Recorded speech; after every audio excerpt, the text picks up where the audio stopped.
Time to talk about Teddie, or Kuma in Japanese. Teddie is an animate bear costume who you find at the beginning of Persona 4. However, when you open up Teddie, there's nothing inside him, outside of a black void. After Teddie sacrifices himself to save Rise, he becomes flat and realizes that the search to find the truth of himself is not needed. He accepts the void inside of him. After the investigation team defeats Teddie's shadow, a person comes out of the bear costume. He is no longer empty. There is now a person inside of him. We'll talk about hollowness because hollowness is very important for Shinto. So we're not done with Teddie yet. So there is a principle in Mahayana Buddhism known as emptiness. So time to talk about emptiness. From emptiness creates form. See, we're not done with Rise yet because Avalokiteshvara, or Kanon, or Kanzeon, is the Bodhisattva that is present in the Heart Sutra, the sutra that speaks about emptiness. Here is the Heart Sutra. The Bodhisattva Avalokita, while moving in the deep course of perfect understanding, shed light on the 5 skandhas and found them equally empty. After this penetration, he overcame ill-being. Listen, Shariputra, form is emptiness, and emptiness is form. Form is not other than emptiness. Emptiness is not other than form. The same is true with feelings, perceptions, mental formations, and consciousness. Because there is no attainment, the Bodhisattvas grounded in perfect understanding find no obstacles for their minds. Having no obstacles, they overcome fear, liberating themselves forever from illusion, realizing perfect nirvana. All Buddhas in the past, present, and future, thanks to this perfect understanding, arrive at full, right, and universal enlightenment. Therefore, one should know that perfect understanding is the highest mantra, the unequaled mantra, the destroyer of ill-being, the incorruptible truth. A mantra of prajna paramita should therefore be proclaimed. The Zen monk Thich Nhat Hanh then writes, when Avalokita says that our sheet of paper is empty, he means it is empty of a separate interdependent existence. It cannot just be by itself. It has to interbe with the sunshine, the cloud, the forest, the logger, the mind, and everything else.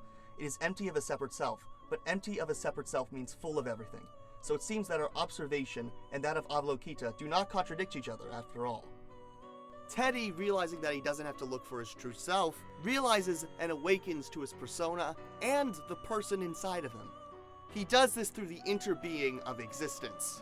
This is perfect because in reality, Teddie is a shadow that attained form. This is through socialization with the investigation team, Teddie was able to understand himself and gain form. This relates to a more Asian process of individuation. Through having friends on his side, he was able to gain his own ego. Through having a person inside of him, he was able to leave the TV. He was able to enter reality through being with other people, through interbeing. We should, though, talk about Teddie's personas. Hitoki Doji is a Shinto persona and is not as relevant. It's a boy who plays with animals. However, Kamui and Kamui Moshir from Golden are very relevant because they are Ainu. We'll talk about this more when we talk about Pokemon Legends Arceus, but the Ainu are an indigenous group that live in the northern Japanese island of Hokkaido. That religion does have parallels to Shinto.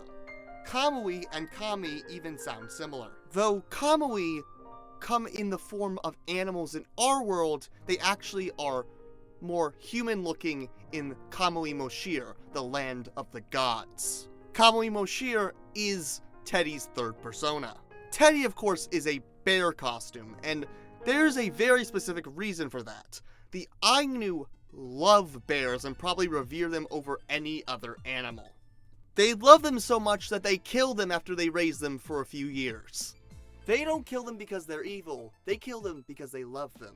They kill them to release their souls from this material world back into the realm of the gods. Kamui Moshir. I should state that since 1935, the Iyomante ceremony has been outlawed.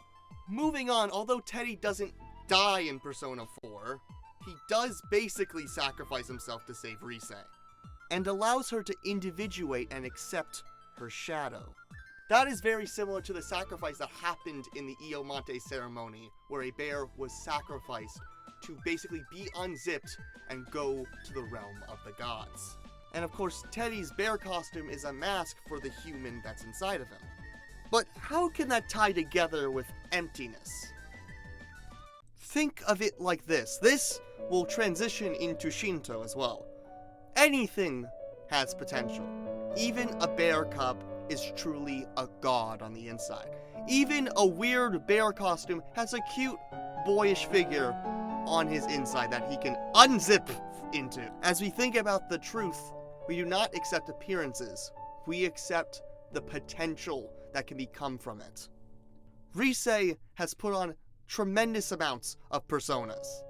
Well, actual personas, not archetypes. Yet, she wants to be herself, but she has to accept through her emptiness that it is all her. Teddie, obviously, is a shadow, but he gained from emptiness form. And then from the emptiness of form, he gained more form. It's interesting. But this goes back to the idea of truth. You can't look at things at the surface. You have to look within and accept that everything can't be always solved rationally. Instead, take a note from Persona 4 and accept the hollow nature of reality. Obviously, that's a little bit of an exaggeration, but it's a way to go. And we'll talk even more about hollowness in part 2, where we talk about Shinto figures. Oh, Japanese mythology is something. This has been David Leibowitz with Philosophy, Video Game Philosophy. See you in part 2.